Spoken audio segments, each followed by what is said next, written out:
Welcome to the Kat Kanavos Show on New Earth TV. I'm your host, Kathleen O'Keefe Kanavos, a.k.a. Kat, and author of the new released Amazon #1 bestseller, Dreams That Can Save Your Life, Early Warning Signs of Cancer and Other Diseases by Inner Tradition Simon & Schuster. Tonight is the first of a 5-part video series that will air every Tuesday at 5 p.m. Pacific time in May, and the first Tuesday, which is June 5th, on the Kathleen O'Keefe Kanavos Show. And it's going to be on the public Facebook page. And it's going to be focusing on the International Association for the Study of Dreams, aka IASD, and their upcoming June 16th event in Scottsdale, Arizona at the beautiful DoubleTree Resort in Paradise Valley. Each show, you're going to get to meet the keynote speakers, the featured speakers, panelists, and presenters. And the shows will be archived on the Facebook page, The Kat Kanavos Show. So we have 3 guests for you tonight. One is Robert Haas. He's the director and past president of the IASD. He directs the Dreams Science Foundation. He's a former scientist trained in Gestalt therapy and humanistic psychology and Jungarian studies, and is the author of many dream books, whose work has been featured in journals, a PBS special, Reader's Digest, Prevention, and USA Today. Our other panelists are Laurel Clark, Dr. Laurel Clark, a dreamologist, a graduate and past president of the School of Metaphysics, an ordained minister in the interfaith community of metaphysics, and is currently the IASD board chair, who serves as secretary, vice president, and president, or rather served. I don't think she's doing all of those at once right now, but we'll ask her. Laurel is one of the contributing writers of the dreamschool.org program. We're going to ask her about that. And has also authored many books. And we have Dr. Kimberly Mascaro. I think I got it right, but she will correct me if I didn't. We were going over that before the show. She's a member of IASD and works in the fields of mental behavioral health and education. She's been doing that for over 20 years. Dr. Mascaro's primary focus is on women's issues, and she integrates traditional talk therapy with art, dream work, hypnotherapy, and the soma. And her most recent publication is Extraordinary Dreams, published this year, 2018, and it's published by McFarland. She also serves as a faculty associate at Arizona State University. So welcome to the show, everyone. We're so glad you're here. Thank you. So, Dr. Bob Haas, do you want me to call you Bob Haas, Dr. Bob Haas, Dr. Bob? What do you want? No, that's good. Just Bob? Okay, Bob, do you want to tell us a little bit about IASD and what's going on this year and why we're all doing these panels the whole month of May and the first week of June? Oh, okay. Well, IASD is a nonprofit organization that really we're multidisciplinary when it comes to dealing with dreams. And our whole mission is to try to support dream research, dream studies, things of that sort. And the conference that we're doing is a big international conference that really goes to serve that outreach that we typically like to do. And being international, we have typically around 20 countries show up to these conferences. So if you want to have a chance to learn about dreams, from the perspective of people all around the world, this is the place to come. It's a 5-day conference, typically has about 140 presenters at it. We try to run it in tracks. That, you can't see everything when you're trying to fit 140 presenters into 5 days.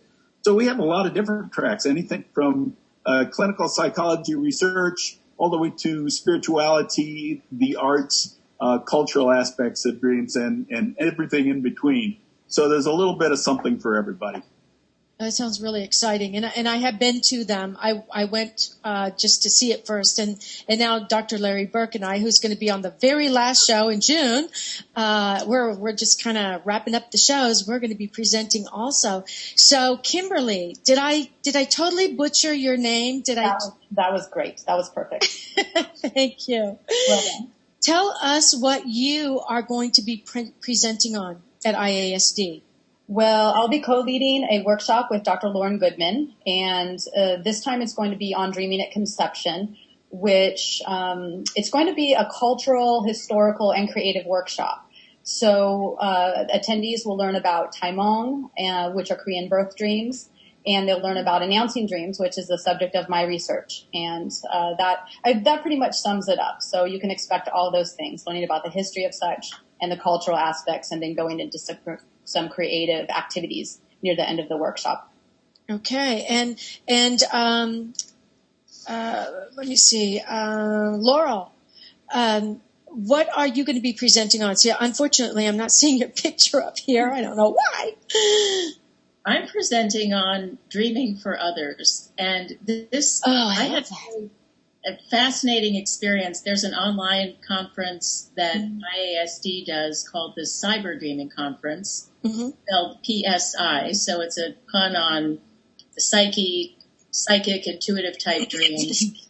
And there is a man who attended the conference this last fall who I've never met in person. And he shared a dream that happened during the conference without knowing me or what was going on, where I was a dream character in his dream, and it was called disease diagnosis. Well, it so happened at that time in my life, I had a chiropractor who scared me by telling me that I needed to get an MRI for a certain condition.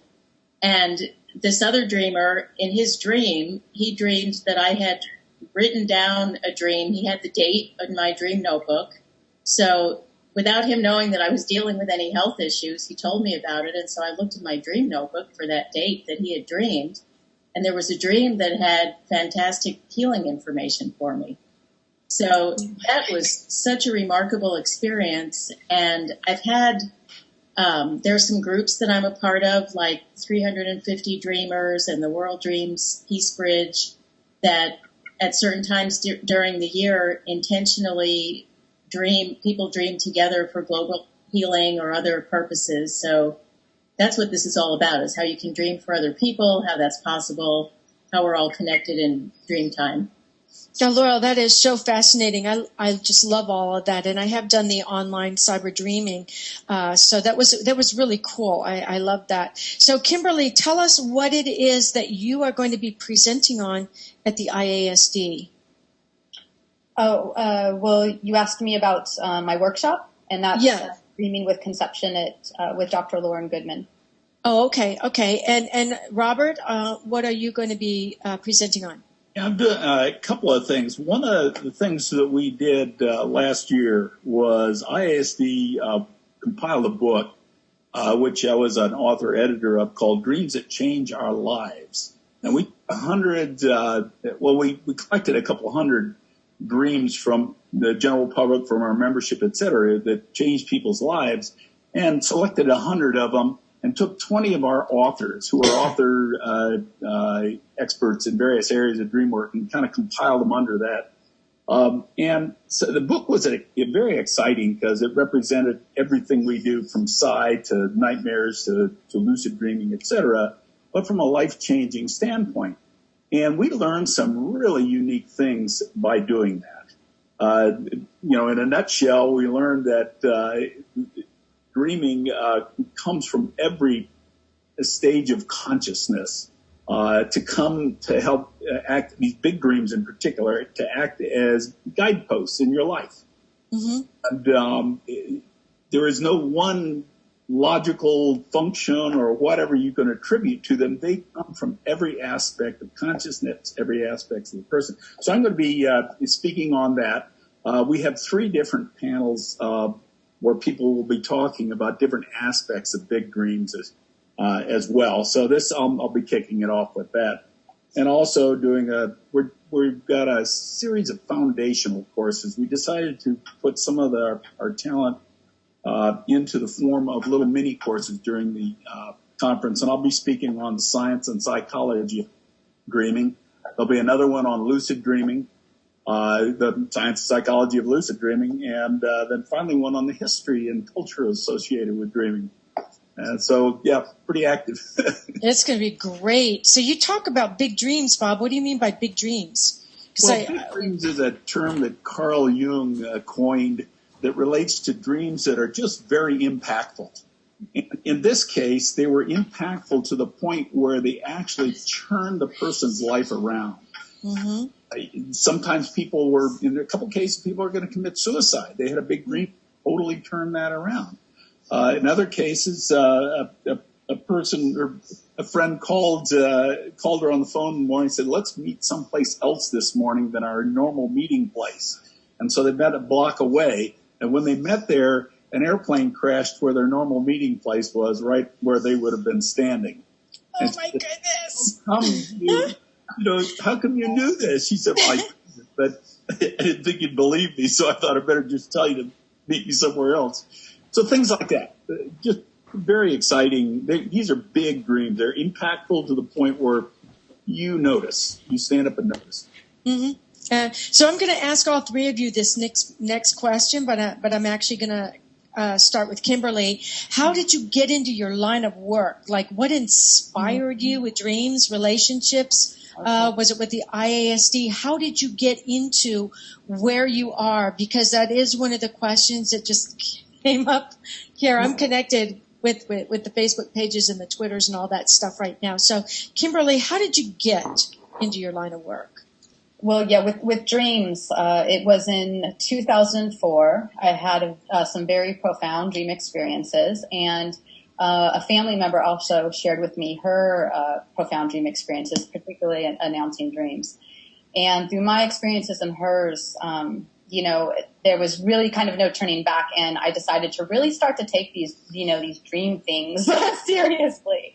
So from there, I dove right in, and dreams have informed really everything: my research, my writing, my spirituality, creative endeavors, some very big decisions I've made as well. And so I take, my dream life very seriously and really honor everyone's dreams. And more recently, I would say it's informed some of my psychotherapy work as well. Great. That's great. Laurel, how did you get here from there? Well, that's a really interesting question. I think I've always been interested in dreams. When I was 12, I wrote a paper when I was in junior high school about dreams, and I don't even know what stimulated that. I started keeping a dream journal in 1977 when I was in college at the suggestion of a friend who was in a creative writing class. And a lot of her poetry that I admired was inspired by dreams. So at that time, when I started keeping a dream journal, many of my dreams were nightmares.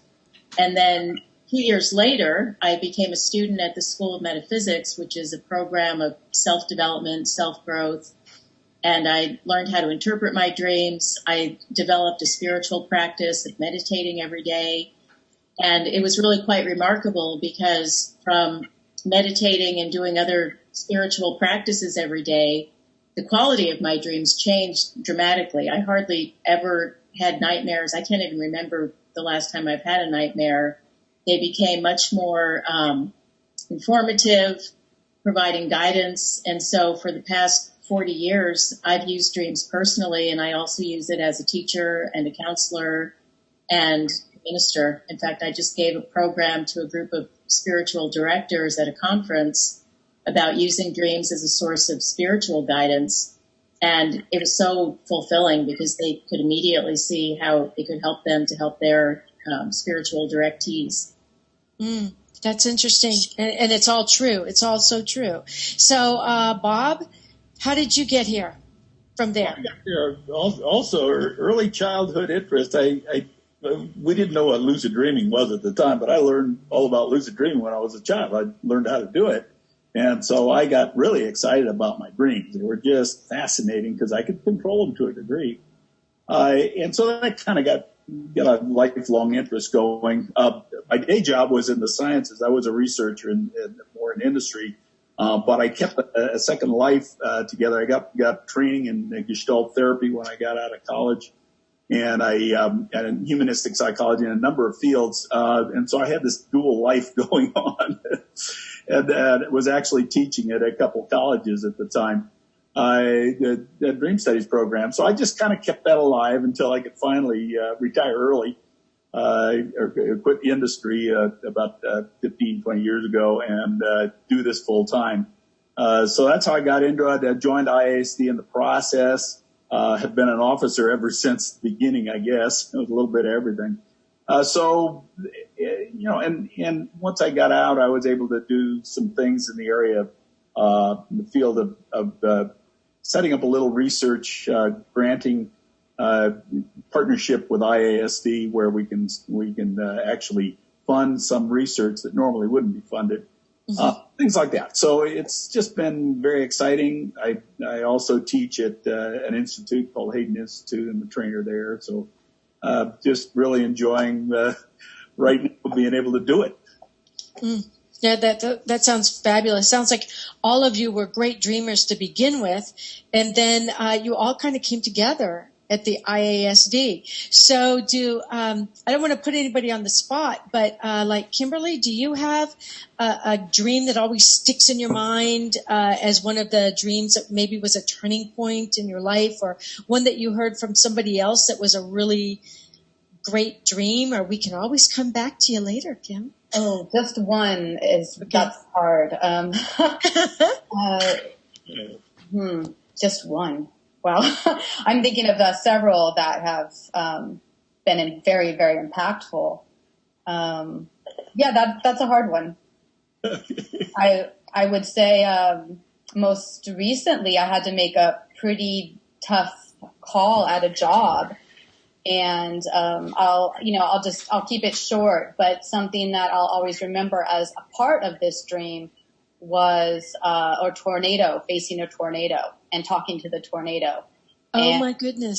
Letting it know, and people standing with their backs to it, and letting these people who were could be perceived as an authority figure of some sort, or had some position over me, would be backwards, and how I had to tell them to face the tornado, broken rings. I guess you could think of it that way. And, the dream was long, but that's a piece that I'll never forget. And when I woke up after taking it all in and bringing it to a dream group for some help, I made the decision to leave the job position.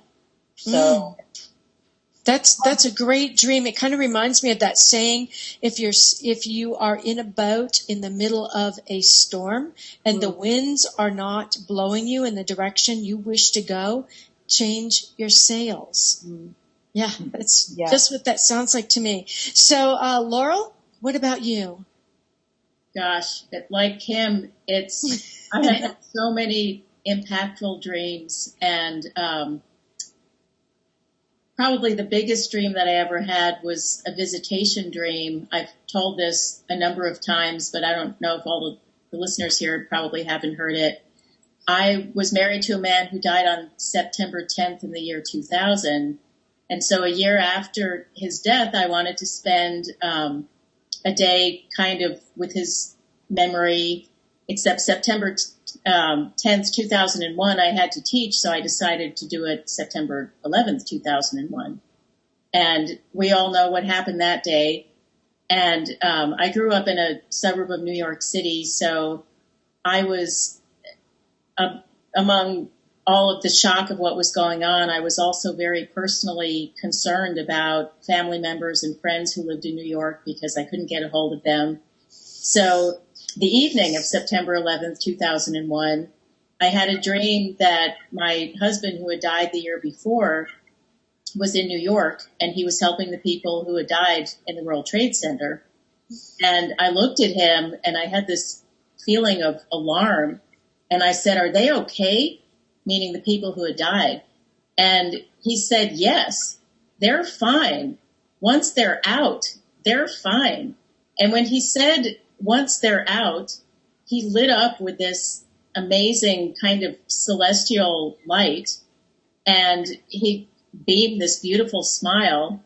And part of what was remarkable to me about that dream, aside from that message, which I believe is true, that once people are out of the body and their spirit is free, that they're fine, is that John looked completely fine. He didn't look sick. He looked very healthy. He looked handsome. He looked happy. And if he had been alive, he probably would have driven from Missouri, where we lived, to New York to help the people who had died. So personally, it was very healing because I had the sense that he was on the other side fulfilling his mission, doing what he needed to do, and that the people who had died were fine. So that was very big in lots of respects. What a reassuring dream. I love that. I love it. Bob, your turn. Okay. Well, actually, I just want to say that is in the book that we created too. Oh, I love that cover. No.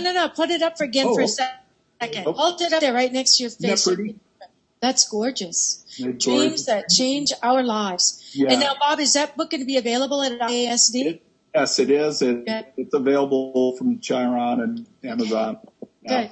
But a couple of dreams that I had that were really impactful. Like, one of the themes of this book says that most all of your dreams, particularly the big dreams or impactful ones, are guideposts in your life. So you'll have dozens of them throughout your life. Mm-hmm. The earliest ones I had was the same thing Kimberly had, was this tornado coming. When I was a child, this is my first lucid control dream. And I turned around and faced the tornado and turned it into colors. So all these beautiful, colorful clouds were floating in the air. And of course, that not only stimulated my interest in dreams, but in doing color research with dreams, which is what I've done. But I think the one that really made the earliest still change in my life was after I graduated from college. Wasn't real sure what I wanted to do. I loved psychology, like technology is involved. But I was trying to figure out what the universe was all about. What's life all about? So I was going to all the lectures, reading all the books, and everybody said something different. And so I could not figure out where the real truth was. Well, I had a dream one night where I was wandering through all these libraries all night looking for the book of truth. And finally I looked to the left of me, and there was this wise old gentleman sitting there like a guru. And he pointed down this spiral staircase that was going into the ground, and he says, "Truth lies within." Ooh. So I went down that spiral staircase, and I was embraced by a feminine form, the female, which was sort of the balance for my masculinity of looking for everything in a book. I needed to go within, which it was not only a cool dream, truth lies within. But it changed me tremendously. I got it. I figured that I started meditation instead and got into spirituality and things of that sort without reading all these books. And I found the truth came without me even asking. Beautiful. I love that. Well, we're coming down to the last 5 minutes of our show. Believe it or not, it went so fast. So I'd like to come back to each of you and have you tell our live audience how they can find you and any other information that you would like for them to know. So let's start with Kimberly. Okay. People can find me through my website, consciouschimera.com. I'll spell it out. CONSCIOUSCHIMERA. So Conscious Chimera.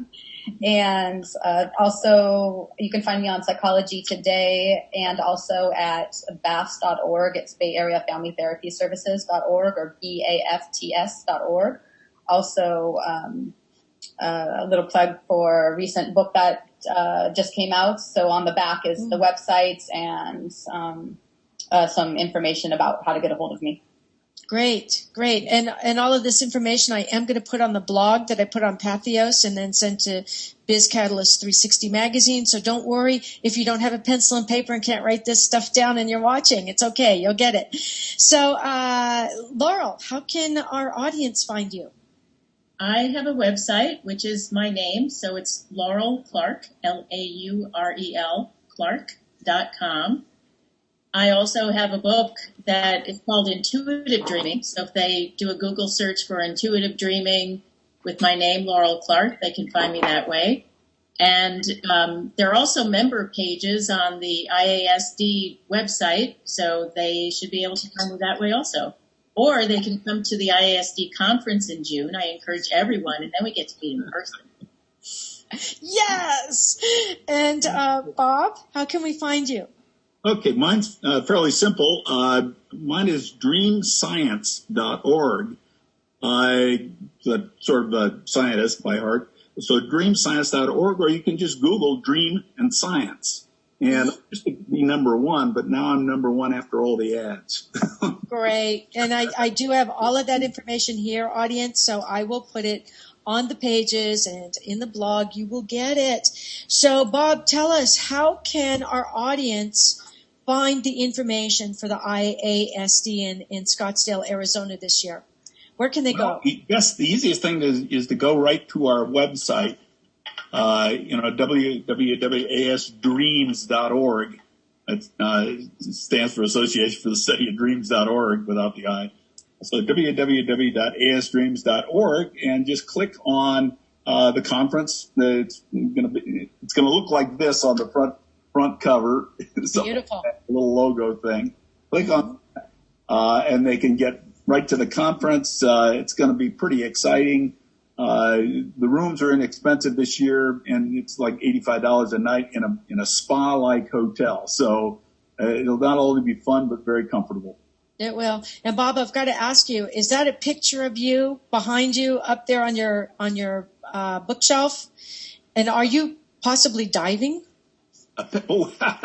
That's my daughter diving. Okay, because I'm a diver. I'm like, I love this man already. Yeah, if you look real close, there's a shark right behind her. I love sharks when I dive. They always show up like puppy dogs. Well, thank you so much for being a guest on the Cat Kanavos Show, and a big thanks to our producer, Rachel Love. Tune in next week for more of the IASD presenters on dreams. And this show is archived on the Cat Kanavos Show on Facebook. Find it very easily. And if you like the show, go there and let us know. I will forward it to our guests. So until next time, remember, we all have dreams, but some dreams save lives. Good night, everyone.